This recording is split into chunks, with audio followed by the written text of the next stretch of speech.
अस्सलाम वालेकुम रहमतुल्लाहि व बरकातुहू। चलिए हम शुरू करते हैं लेक्चर। असल में मेरा मोबाइल ख़राब हो चुका है, तो मैं यानी कि वीडियो नहीं देख पाऊंगा। अलबत्ता मैं ये करता हूँ कि आपकी स्क्रीन शेयर के थ्रू मैं आपको पढ़ा लेता हूँ। ठीक है।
हमने इससे पहले सी आनंद दुरई के बारे में देख चुके थे। नेक्स्ट आपके जो लीडर है वो है राम मनोहर। लिखा हुआ नहीं है लेकिन उनका नाम राम मनोहर लोहिया है। सोशलिस्ट लीडर थे, थिंकर थे, यानी कि सोशलिस्ट थिंकिंग के सोशलिस्ट से पहले क्या है, और ओरिजिनल थिंकर थे। ओरिजिनल थिंकर यानी कि उन्होंने ओरिजिनल जो थॉट है उनका, इंडियन सोशोलॉजी के बारे में उनके थॉट्स अवेलेबल है। एक फ्रीडम फाइटर और कांग्रेस सोशलिस्ट पार्टी के फाउंडर थे।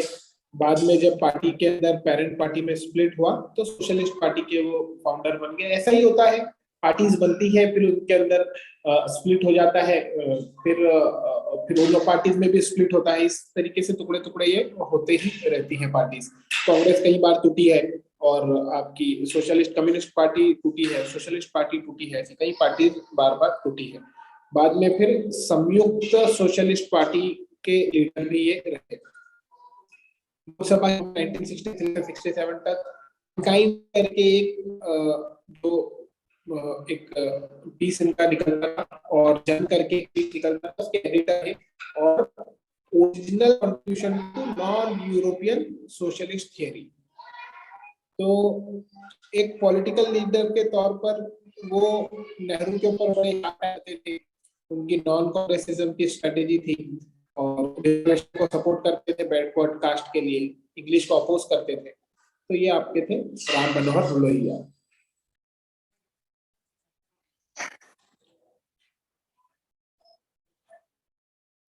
अब जो फोर्थ हमारा जनरल इलेक्शन हुआ लोकसभा का, तो आपने उसका कॉन्टेक्स्ट देख लिया कि थोड़ा एंटी कांग्रेसिज्म चल रहा था और जो कांग्रेस की पोजीशन थोड़ी पहली बार वीक हुई थी। तो इसी वक्त में फरवरी 1967 में स्टेट असेंबलीज में भी और लोकसभा के इलेक्शन भी हुए।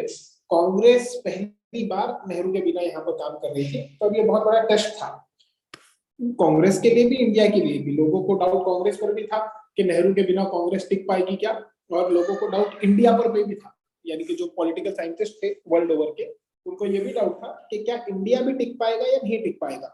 नेहरू के बिना इंडिया शायद टुकड़े इसके हो जाएंगे, इस तरीके से ब्रेकअप हो जाएगा, इस तरीके से पॉलिटिकल साइंटिस्ट का थॉट था। फिर जो रिजल्ट हुआ तो उससे बड़ा झटका लगा कांग्रेस को, नेशनल और स्टेट लेवल पर दोनों जगह पर। कई जो पॉलिटिकल ऑब्जर्वर्स थे उन्होंने कहा कि ये पॉलिटिकल अर्थक्वेक है। कांग्रेस को मेजॉरिटी तो मिल गई लोकसभा में, लेकिन सबसे कम सीट्स थी उसकी 1952 से लेकर। आधे जो मिनिस्टर थे इंदिरा गांधी की कैबिनेट के अंदर हार गए। मिनिस्टरों का हार जाना बड़ी बात होती है।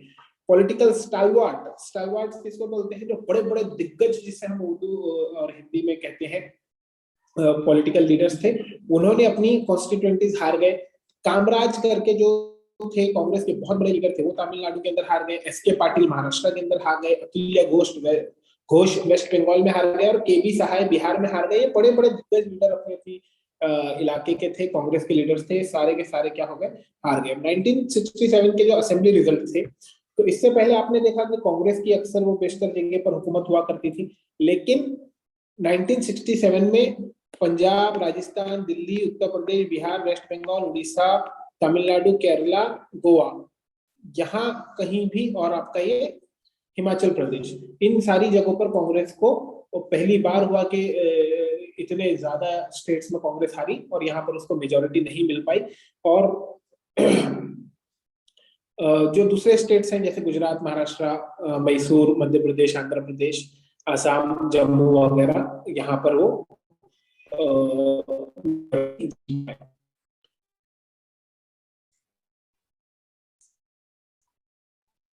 सॉरी, ये हिमाचल के अंदर कांग्रेस, ये हिमाचल की कांग्रेस जीती थी। वो पंजाब है, ये जो है ये हिस्सा है पंजाब का हिस्सा हुआ करता था।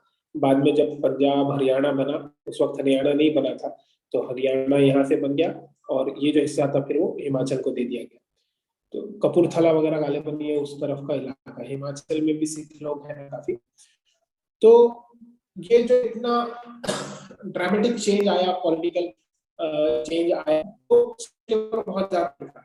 और कांग्रेस को 7 इलाकों के अंदर, 7 स्टेट्स के अंदर मेजोरिटी नहीं मिली, 2 स्टेट्स के अंदर डिफेक्शंस की वजह से। डिफेक्शंस यानी जो दूसरे लोग जीत गए थे, जैसा अभी बीजेपी कोशिश करती है कि दूसरों के एमएलए को खरीद कर क्या किया जाए, अपना वहां पर गवर्नमेंट बना ली जाए। महाराष्ट्र के पीछे कई दिनों से पड़े हुए कि किसी तरीके से यहाँ की सरकार गिर जाए और बीजेपी की गवर्नमेंट आ जाए, वैसा कांग्रेस भी उस वक्त में किया करती थी। तो वो डिफेक्शंस के जरिए उन्होंने क्या किया, 2 स्टेट्स के अंदर अपनी जगह बनाए। 9 स्टेट्स थे जहां पर कांग्रेस को पावर से चले गए थे। पंजाब, हरियाणा, हरियाणा तो उत्तर प्रदेश, मध्य प्रदेश, बिहार, वेस्ट बंगाल, उड़ीसा, मद्रास, केरल। अब मद्रास जो कि तमिलनाडु है, वहां पर डीएमके पावर के अंदर आ गया क्लियर क्लियर मेजोरिटी के साथ। और उस वक्त एंटी हिंदी इन्होंने एजिटेशन चलाया था। देखिए, ये किया कि जबरदस्ती हिंदी लादने की कोशिश की सेंट्रल गवर्नमेंट ने, कांग्रेस ने कहा कि भाई देश को एक रखना है तो एक जुबान जरूरी है। तो एक जुबान कौन सी, तो हिंदी। तो हिंदी ये लोगों ने लादने की कोशिश की और उस वजह से फिर ये हुआ कि एंटी हिंदी एजिटेशन शुरू हो गए वहां पर।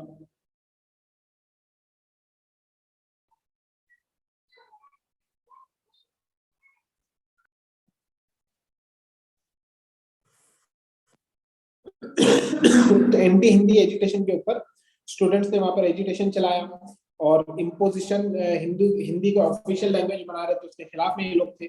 और नॉन कांग्रेस पार्टी पहली बार किसी स्टेट में अपनी गवर्नमेंट बना पाई थी, पहली बार कहीं पर ये आ पाई थी। और ये पहली बार करने का बहुत अहमियत होती है, आपको कॉन्फिडेंस नहीं होता। ऐसा ही है कि पहली बार प्रीलिम्स का आपके पास हो जाए, समझे आप, कि दूसरे सिर्फ पास हो रहे हैं, हम पास नहीं हुए, वैसा ही है ये किसी पार्टी का अपना किसी स्टेट में बिना जो नॉन कांग्रेस पार्टी है उसका वहां पर हुकूमत बना लेना, मेजोरिटी में आ जाना।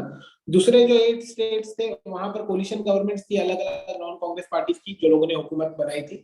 और एक पॉपुलर सेइंग ये हो गई थी कि दिल्ली से हावड़ा तक आप ट्रेन पकड़ोगे तो एक भी कांग्रेस रूल्ड स्टेट नहीं मिलेगा। आप मैप में देखोगे तो दिल्ली यानी कि दिल्ली से लेके हावड़ा तक कोई भी ऐसा स्टेट नहीं था जहां पर कांग्रेस की हुकूमत हो। और ये बहुत ज्यादा अजीब फीलिंग थी वो लोगों के लिए जो लोग कांग्रेस को पावर में रखते हुए यूज्ड टू थे। और उनको ऐसा लगा था कि अब क्या कांग्रेस का डोमिनेशन खत्म हो गया, अब क्या कांग्रेस वापस से नहीं आएगी। तो ये चीज, अब कोलिशन गवर्नमेंट का दौर उस वक्त में आया। 1967 के जो इलेक्शंस थे तो कोलिशन उस वहां से शुरू हुए। इससे पहले कांग्रेस की एब्सोल्यूट मेजोरिटी रहती थी, तो पूरी पूरी मेजोरिटी रहती थी, तो कोलिशन की कोई बात नहीं होती थी। अब किसी भी पार्टी को मेजोरिटी नहीं मिलती थी तो कई नॉन कांग्रेस पार्टी साथ में आ जाते थे और क्या करते थे, वो हुकूमत बना लेते थे, जिसे संयुक्त विधायक दल कहते थे हिंदी के अंदर। संयुक्त यानी यूनाइटेड, विधायक यानी के एमएलए, और दल बोले तो ये सारे यूनाइटेड एमएलए का एक पार्टी, ऐसा वो बना लेते थे। एक पार्टी नहीं बनाते थे, अलग अलग पार्टीज आकर मिलती थी और जो किसको सपोर्ट करती थी, नॉन कांग्रेस गवर्नमेंट को सपोर्ट करती थी कि कांग्रेस को बाहर रखना है। इसीलिए इनको एसवीडी कहा जाता था। ऐसी गवर्नमेंट को क्या कहा जाने लगा, एसवीडी कहा जाने लगा। और कई केसेस के अंदर ये था कि कोलिशन पार्टनर जो है वो आइडियोलॉजिकली इनकॉन्ग्रुएंट है। इनकॉन्ग्रुएंट का मतलब क्या होता है? इनकॉन्ग्रुअस का मतलब क्या होता है? इनकॉन्ग्रुएंट ये है, तो एक दूसरे से मेल नहीं खाते थे। जैसे कि अभी हमारी जो महाराष्ट्र की महाविकास आघाड़ी सरकार है, उसके अंदर शिवसेना जो है वो बात करती है महाराष्ट्र की, मराठी लोगों की और हिंदुत्व की और हिंदू हृदय सम्राट की बात करती है। वहीं पर कांग्रेस बात करती है सेक्युलरिज्म की, ऑल इंडिया की बात करती है। तो ये दोनों में मेल नहीं आ रहा, यानी मैच नहीं कर रहे, समझे आप? कुफू नहीं बैठ रहा इसके अंदर। तो वो ऐसी इनकॉन्ग्रुएंट पार्टीज भी एक साथ आकर क्या करती है, उस वक्त आ जाती थी। तो एसवीटी गवर्नमेंट जो बिहार की थी, तो उसके अंदर दो सोशलिस्ट पार्टी थी। अच्छा, जो लोग टूट गए हैं, पहले सोशलिस्ट पार्टी एक हुआ करती थी, जब टूट गए हैं तो वो लोग भी क्या किए, वो लोग भी अब ये गवर्नमेंट में आ गए, एंटी कांग्रेस गवर्नमेंट्स के अंदर आ गए, एसएसपी और पीएसपी। इसी के साथ सीपीआई थी और फिर जनसंघ था, यानी कि सीपीआई लेफ्टिस्ट पार्टी थी, जनसंघ आपका बीजेपी की जो पेरेंट पार्टी, बीजेपी से पहले जो हुआ करती थी। तो वो दोनों का कोई मिलाप नहीं है, लेकिन वो लोग आ गए क्योंकि कांग्रेस को बाहर रखना है। पंजाब के अंदर उसको पॉपुलर यूनाइटेड फ्रंट कहा जाने लगा और उसके अंदर दो राइवल अकाली पार्टीज थी, यानी एक पार्टी के अंदर दो हिस्से हो गए। जैसे कि महाराष्ट्र के अंदर शिवसेना के दो हिस्से हो गए, एक शिवसेना ओरिजिनल बची और राज ठाकरे ने महाराष्ट्र नवनिर्माण सेना बना लिए। तो अब कांग्रेस को बाहर रखना है, तो ऐसी दो टूटी हुई पार्टी, तो वहां पर अकाली पार्टी हुआ करती थी पंजाब के अंदर। तो अकाली का एक संत ग्रुप था, दूसरा मास्टर ग्रुप था। तो ये दोनों भी साथ में आ गए, क्यों? क्योंकि कांग्रेस को बाहर रखना है।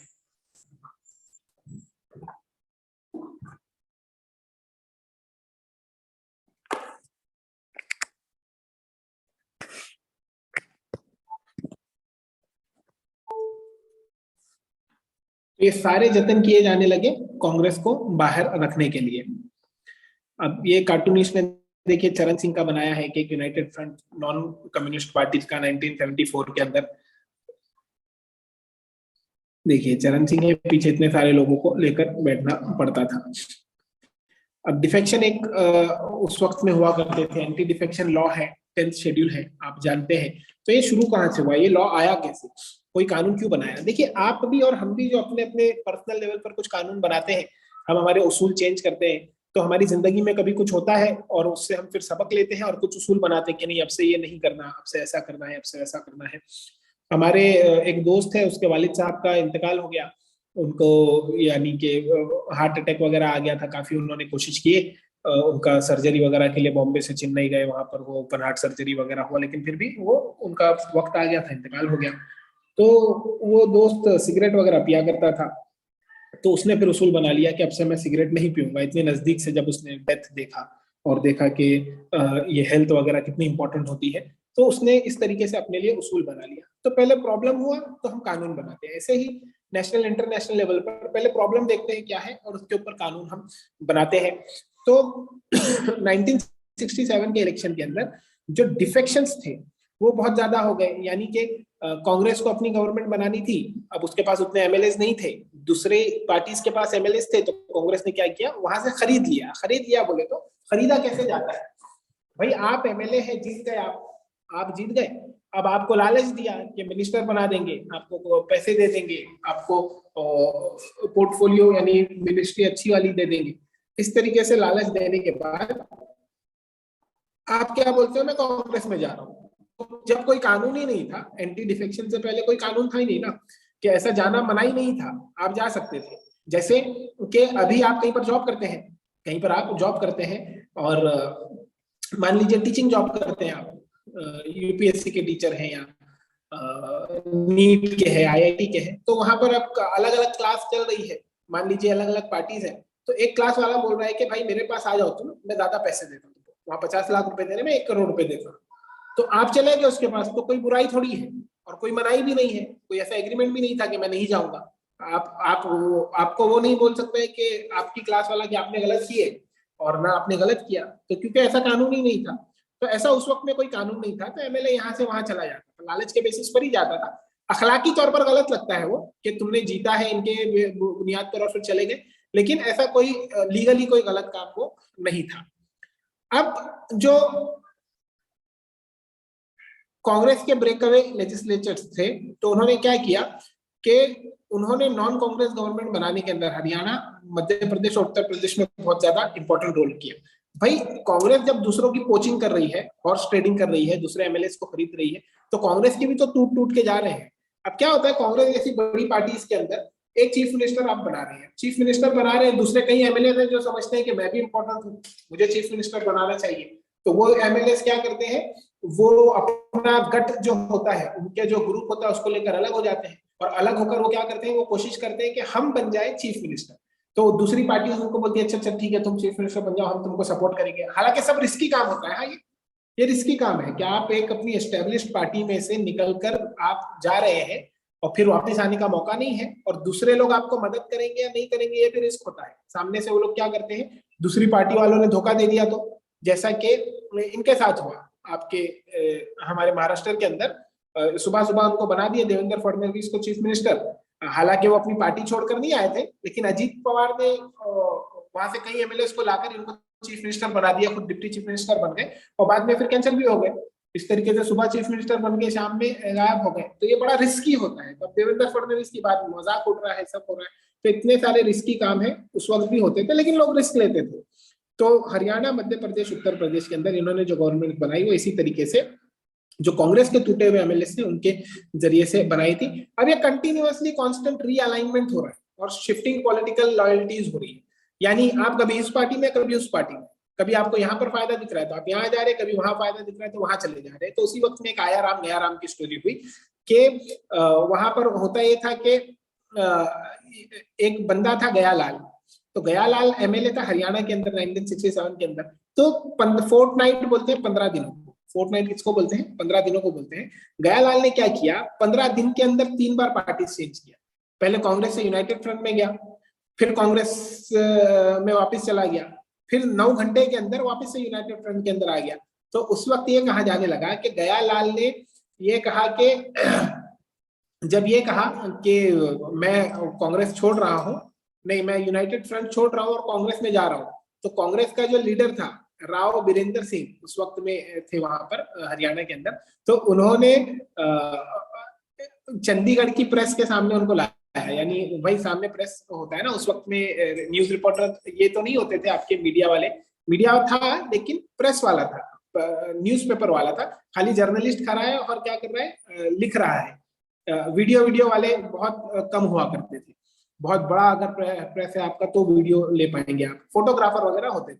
तो उन्होंने कहा कि भाई गया राम अब क्या है, आया राम है, जो जोकिंगली उन्होंने कहा ये चला गया था ना, कांग्रेस छोड़ के चला गया था, तो ये गया लाल था, तो ये गया राम था, तो अब क्या है वो आया राम है, यानी अब हमारे पास आ गया है। तो गया लाल की जो फीड थी तो वो अब बन गया आया राम और गया राम, उन्होंने जो हरकत की तो क्या बन गया वो आया राम गया राम। जब से वो फिर फेमस हो गया, कई जोक्स बने, कार्टून बने, और बाद में कॉन्स्टिट्यूशन को अमेंड करना पड़ा कि इस तरीके से ये आया राम और गया राम का मसला ना होता रहे।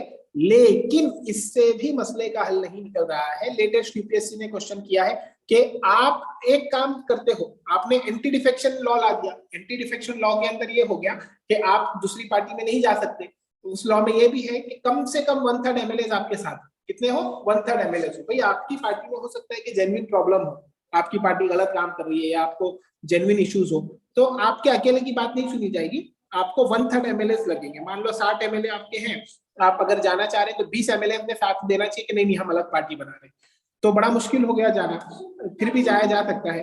तो बीच में यूपीएससी में क्वेश्चन आया कि क्या एंटी डिफेक्शन लॉ ने इंडिविजुअल एमपी और एमएलए की जो आजादी है उसके ऊपर सेंध लगाई है, क्या वो आजादी कम हुई है? सही बात है, मैं अकेला एक बंदा हूं जो अपनी पार्टी में एक अलग व्यू रखता है और वो उसको क्या करता है, अपोज करता है, तो अब मैं अपोज तो कर सकता हूं लेकिन पार्टी को छोड़कर नहीं जा सकता, क्योंकि अगर मैं पार्टी को छोड़कर जाऊंगा तो मेरी सीट चली जाएगी।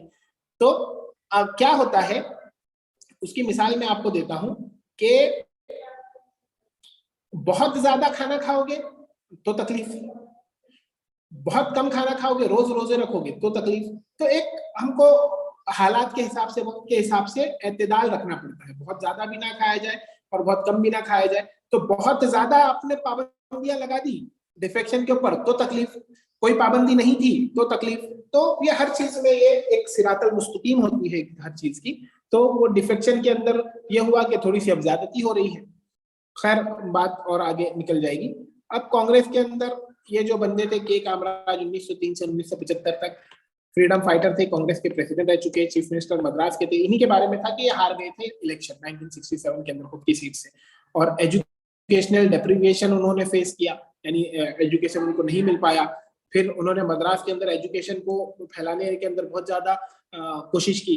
जो चीज खुद को नहीं मिल पाई तो फिर वो दूसरे के लिए किया। यही है ना हमारे पास कि खुद भूखे रहेंगे, खुद रोजे रखेंगे तो दूसरे का दर्द फील होगा। और जब आपको आप पर गरीबी आएगी, आपके पास पैसे नहीं रहेंगे तो गरीबों का दर्द फील होगा। तो वैसे इनके पास एजुकेशन नहीं था तो इनको फील हुआ और उन्होंने बहुत ज्यादा फैलाने में मदद की। मिड डे मील स्कीम उस वक्त उन्होंने लाई थी स्कूल चिल्ड्रन के लिए। 1963 के अंदर उन्होंने ऐसा प्रपोज किया कि जितने सीनियर कांग्रेसमैन है उन्होंने ऑफिस से रिजाइन करना चाहिए, ताकि जो यंग पार्टी वर्कर है तो उनको जगह मिल सके।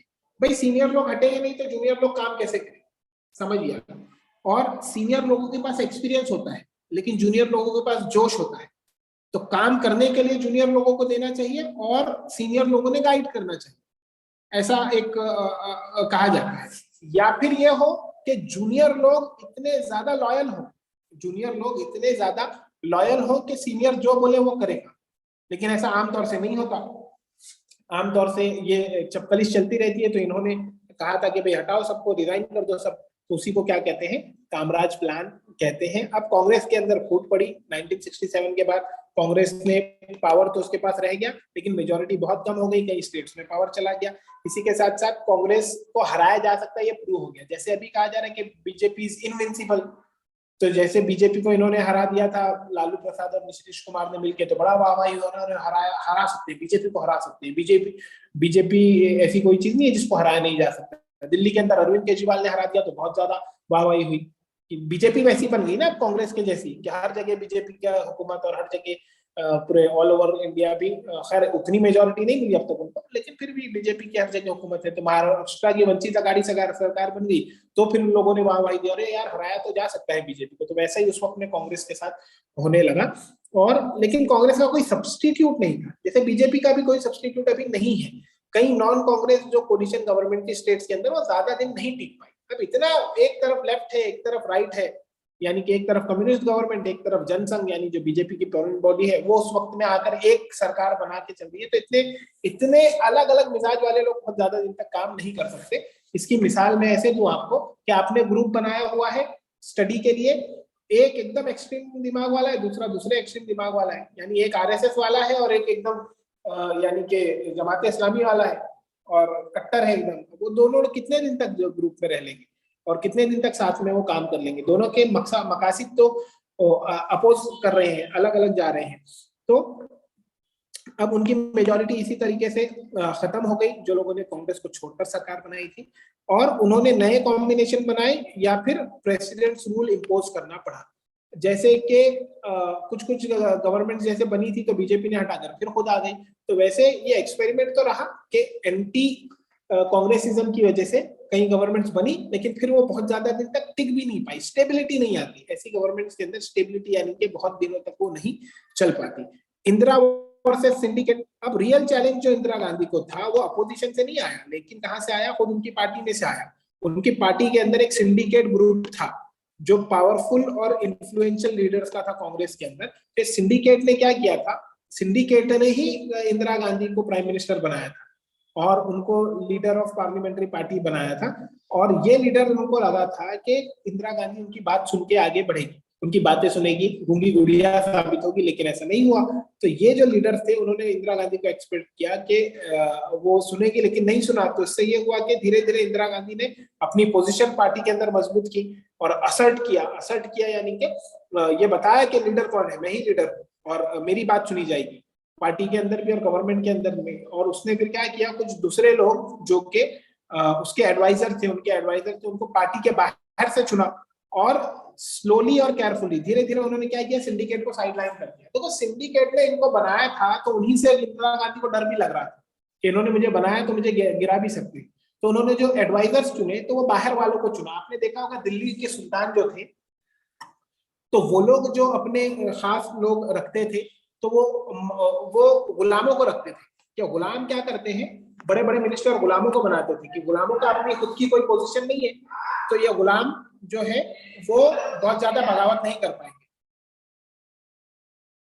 अब इंदिरा गांधी को दो चैलेंज थे, एक तो उसको इंडिपेंडेंस सिंडिकेट से बनानी थी, यानी सिंडिकेट से आजाद होना था, सिंडिकेट की छत्र छाया में रहकर वो हुकूमत नहीं कर सकती थी, उसको आजादी चाहिए थी। और उसको काम करना था कि जो कांग्रेस को 1967 के अंदर ग्राउंड लॉस हो गया, एक तो पार्टी को मजबूत करना है, दूसरा खुद को भी मजबूत करना है, ये दो काम इंदिरा गांधी के थे। उसने क्या किया, जो सिंपल पावर स्ट्रगल था उसको एक आइडियोलॉजिकल स्ट्रगल में बदल दिया। उनको कहा कि कई इनिशिएटिव उन्होंने लाए जो कि लेफ्ट ओरिएंटेड थे, यानी कि लेफ्टिस्ट थे, कम्युनिस्ट और सोशलिस्ट थिंकिंग बता रहे थे।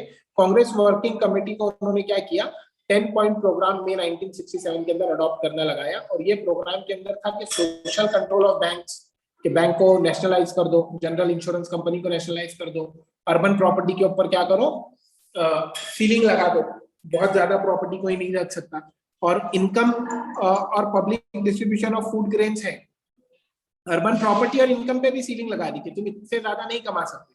सारे बेवकूफी वाले डिसीजंस हैं, ये सारे के सारे बेवकूफी वाले डिसीजंस हैं, लेकिन इंसान करते हैं, बेवकूफी करते भी हैं और पूरे हजारों लाखों करोड़ों लोगों से करवाते भी हैं, और उसके बावजूद पॉपुलर भी होते हैं। तो पब्लिक डिस्ट्रीब्यूशन फूड ग्रेन का ये चलिए ठीक था। लैंड रिफॉर्म्स सरासर नाइंसाफी वाला decision. Provision of house sites to rural poor, के हाँ गवर्नमेंट अपनी जमीन से दे दे कोई मसला नहीं, लेकिन आप लोगों की जमीन लेकर दो, लोगों गरीबों को दोगे तो ये गड़बड़ चीज है। अब सिंडिकेट जो लीडर्स थे तो उन्होंने क्या किया कि उनको क्या करना पड़ा कि अब ये सब गरीबों की बात कर रहे हैं तो पॉपुलर सपोर्ट आ गया, तो सिंडिकेट बहुत ज्यादा इंदिरा गांधी को अपोज नहीं कर पाए, और उनको ये सारी चीजों के बारे में बहुत ज्यादा रिजर्वेशन भी थे कि काम सही हो रहे हैं या गलत हो रहे हैं, लेकिन वो बहुत ज्यादा उनको अपोज नहीं कर पाए। ये देखिए सिंडिकेट के बारे में देखते हैं, एक फॉर्मल इनफॉर्मल नेम था, कांग्रेस के लीडर्स को दिया गया था जो कि ज्यादा पावरफुल थे। जैसे अभी है ना कांग्रेस के अंदर कपिल सिब्बल और गुलाम नबी आजाद और सलमान खुर्शीद, ये सारे लोग अभी देखिए कांग्रेस को अपोज कर रहे हैं, तो ऐसा ही ग्रुप बन गया जो लोग के उस वक्त में अपोज कर रहे थे। तो के कामराज जो थे, जो चीफ मिनिस्टर थे तमिलनाडु के और उस वक्त पार्टी के प्रेसिडेंट थे, तो वो इसके सबसे इंपॉर्टेंट बंदे थे। और जो बड़े पावरफुल लीडर्स थे, एस.के. पाटिल बॉम्बे के, और एन.एस. निजालिंगप्पा मैसूर के, एन. संजीवा रेड्डी आंध्र प्रदेश के, अतुल्य घोष वेस्ट बंगाल के, ये सारे इंपॉर्टेंट लीडर थे।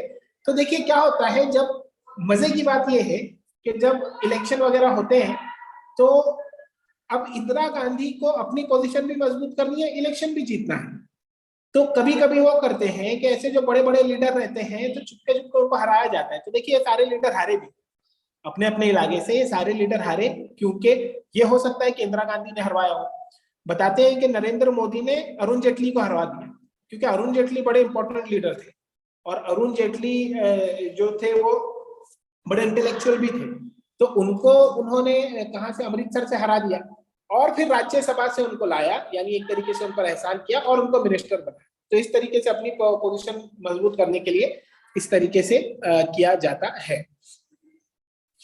लाल बहादुर शास्त्री और इंदिरा गांधी जो थे, तो वो दो, उनको सिंडिकेट ग्रुप इतना पावरफुल था कि उसी ने लाल बहादुर शास्त्री को प्राइम मिनिस्टर बनाया था और उसी ने इंदिरा गांधी को प्राइम मिनिस्टर बनाया था। ये ग्रुप जो था, तो इंदिरा गांधी का फर्स्ट काउंसिल ऑफ मिनिस्टर थी, तो कौन लोग मिनिस्टर होंगे तो इंदिरा गांधी तय नहीं करती, वो ग्रुप तय करता था।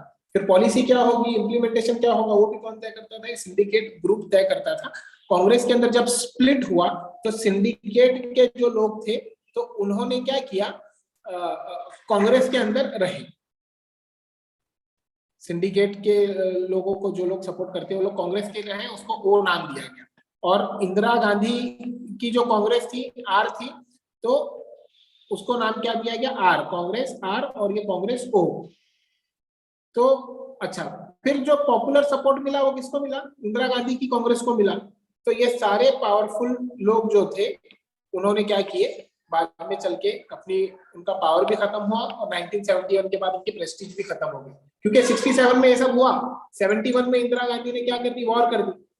अरे भाई यही फॉर्मूला तो मोदी जी भी वो कर रहे हैं ना, यानी कि इंडियन साइकोलॉजी मालूम थी इंदिरा गांधी को भी कि पाकिस्तान पे हमला करो तो फुल सपोर्ट मिल जाता है। तो मोदी जी ने उतने बड़े लेवल का तो नहीं किए, उतनी डेयरिंग नहीं किए, लेकिन क्या किए, इंदिरा गांधी की रियल डेयरिंग थी और रियल थ्रेट्स थे। न्यूक्लियर वॉर हो सकती थी, यूएस ने अपना यूएसएस जो है वो एक सबमरीन भेज दी थी, और मोदी जी ने सिर्फ क्या किया, बालाकोट किया, यानी वहां पर जाकर सिर्फ बम गिराकर आ गए। एन.एस. नलिंगप्पा कौन थे, senior Congress leader, constituent assembly के मेंबर और लोकसभा के मेंबर, चीफ मिनिस्टर थे मैसूर के। कर्नाटक को पहले मैसूर कहा जाता था, ये नाम बदलने का सिलसिला उस वक्त से जारी ही है। और मॉडर्न कर्नाटका के, उनको मेकर ऑफ मॉडर्न कर्नाटका कहते हैं। कांग्रेस के प्रेसिडेंट भी रहे 1968 से 1971 तक। कर्पूरी ठाकुर एक थे बिहार के चीफ मिनिस्टर, दिसंबर 1970 से जून 1971 तक, और फिर 1977 से 1979 तक फ्रीडम फाइटर थे, सोशलिस्ट लीडर थे, एक्टिव लेबर और पेजेंट मूवमेंट्स के अंदर ये रहे, और लोहिया के फॉलोअर थे, राम मनोहर लोहिया जो हमने देखा। और जेपी की जो मूवमेंट थी, जयप्रकाश नारायण की जो मूवमेंट थी, उसके अंदर भी वो उन्होंने पार्टिसिपेट किया था। ये सब यही है भाई, अभी सीए एनआरसी मूवमेंट हो रही है, उसमें कोई पार्टिसिपेट कर रहा है, बस फर्क ये है कि सीए एनआरसी की जो मूवमेंट है या किसान की जो मूवमेंट, ये लीडर बन रहे हैं, अभी इनके पास पावर नहीं है। आगे चलकर देखो, अभी किसान वालों ने क्या किया, इलेक्शन में उतर गए, अब इनके कुछ लोग जीतेंगे और फिर आगे लीडर बन जाएंगे। सीए एनआरसी वालों का मालूम नहीं ये लोग कुछ पॉलिटिक्स में उतरेंगे नहीं उतरेंगे, लेकिन बहुत चांस है कि उतरना चाहिए। और सीए एनआरसी वाले जो लोग थे, उनसे जो एस्टेब्लिश्ड मुस्लिम पार्टीज है उनको डर लगता है, तो ऊपर से तो भाई अपोज कर नहीं सकते, लेकिन अंदर अंदर उन्होंने बहुत ज्यादा सपोर्ट नहीं किया सीए एनआरसी मूवमेंट को। इस तरीके से चलता है। तो उनका जो डिसीजन था के रिजर्वेशन होना चाहिए बैकवर्ड क्लासेस के लिए बिहार के अंदर, उनके सेकंड टाइम में जो चीफ मिनिस्टर है उन्हीं का डिसीजन था। और इंग्लिश लैंग्वेज के बहुत ज्यादा अपोनेंट थे, अपोज करते थे इंग्लिश लैंग्वेज के यूज को। एक और पर्सनालिटी के बारे में देख लेते हैं, वीवी गिरी, जो कि प्रेसिडेंट इंडिया के रहे 1969 से 1974 तक, कांग्रेस के वर्कर रहे, लेबर लीडर थे, आंध्र प्रदेश से। इंडियन जो हाई कमिश्नर थे सीलोन को पहले थे, और लेबर मिनिस्टर थे यूनियन कैबिनेट के अंदर, और गवर्नर थे यूपी के, केरला के, मैसूर के। वाइस प्रेसिडेंट रहे 1967 से 69 तक। 69 में के बाद फिर वो प्रेसिडेंट बन गए। एक्टिंग प्रेसिडेंट कब बने, जब जाकिर हुसैन प्रेसिडेंट जो थे उनकी डेथ हो गई, तो ये एक्टिंग प्रेसिडेंट बन गए। फिर रिजाइन भी कर दिया उन्होंने, और प्रेसिडेंशियल इलेक्शन लड़े इंडिपेंडेंट कैंडिडेट के तौर पर, और इंदिरा गांधी से सपोर्ट मिला और प्रेसिडेंट बने। आपने याद होगा आपको कि इंदिरा गांधी ने इनको सपोर्ट किया था, और जो कांग्रेस का कैंडिडेट था वो हार गया था। तो ये पार्टी के अंदर भी ऐसा पावर स्ट्रगल चलता रहता है।